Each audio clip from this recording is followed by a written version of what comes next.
This video is brought to you by Brilliant. During the election campaign and the first few months of his term, UK Prime Minister Keir Starmer had a remarkably cautious attitude towards UK-EU relations. He refused to commit to significant changes to the existing Brexit agreement, and the new UK-EU security deal that his Foreign Secretary David Lammy touted during the campaign didn't gain much traction in Brussels. However, in the past few weeks or so, as Europe rushes to coordinate support for Ukraine, the UK and the EU have moved closer than ever before, and there's a renewed impetus for a deeper UK-EU relationship. So in this video, we'll take a look at how UK-EU relations are changing, and what might happen next.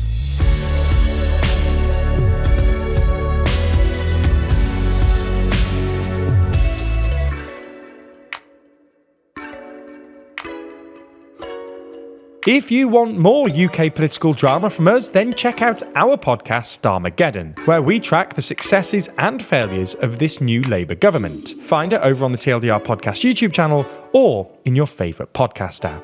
First though, a bit of background on Labour's approach to Brexit.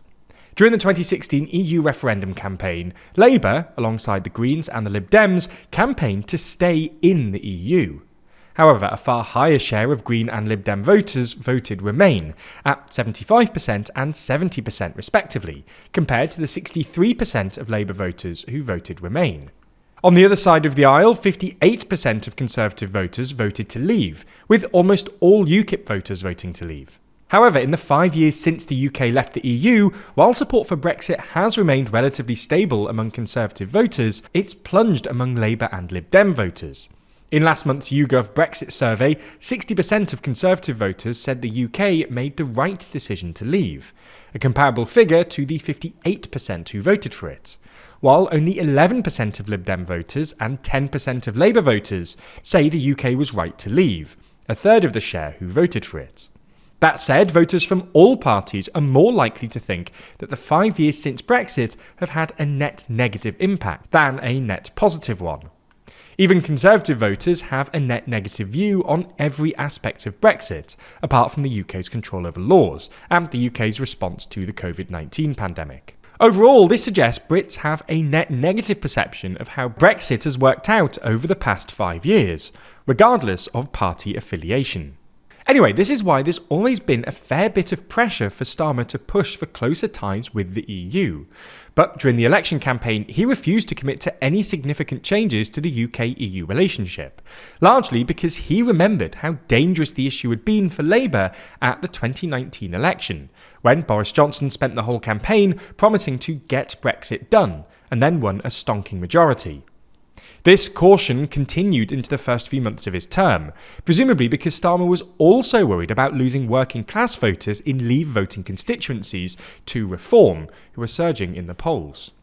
However, in the past few weeks or so, Starmer's stance has apparently softened considerably. For starters, in late February, we saw a whole load of reports that Starmer was considering agreeing to a youth mobility scheme, which would allow European 18 to 30-year-olds to study and work in the UK for up to 3 years, and vice versa. This is something that Starmer had previously ruled out, largely because he considered it too close to freedom of movement, which was one of the big issues during Brexit.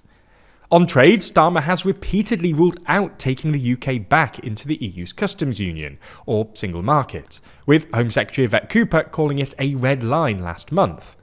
However, in recent weeks, there have been signs that Labour are at least considering a closer trade relationship with the EU. In January, for instance, there was talk of the UK joining a pan-European customs union, and the UK's continuing economic struggles will make a closer trade relationship with the EU increasingly attractive to Starmer and Reeves, as it would probably boost growth. Interestingly, the new EU-Swiss deal, which effectively created a new model for partial integration into the single market, could provide the framework for a closer UK-EU relationship. But perhaps the most notable place where the UK and the EU are moving closer together is on defence and security. For context, Labour have always said that they want to negotiate a new, quote, security deal with the EU. This is pretty vague language. A security deal could be some sort of framework for military cooperation, or it could be a far deeper agreement touching on defence, technology, energy, and even certain strategically important imports like semiconductors, which is what Foreign Secretary David Lammy was talking about last year. A deep security agreement of this kind would probably require the UK to sign up to at least some single market regulations, with oversight by European courts. Anyway, until recently, it looked like this deal wasn't really going anywhere, and negotiations were getting held up over all the usual stuff, like fisheries, with certain member states unwilling to separate the security deal from other overhanging issues. However, in large part thanks to Starmer's proactive response to the Ukraine crisis, the EU is now a lot keener on this security agreement, and the odds of a deep security agreement like the one Lammy was apparently imagining last year have definitely gone up.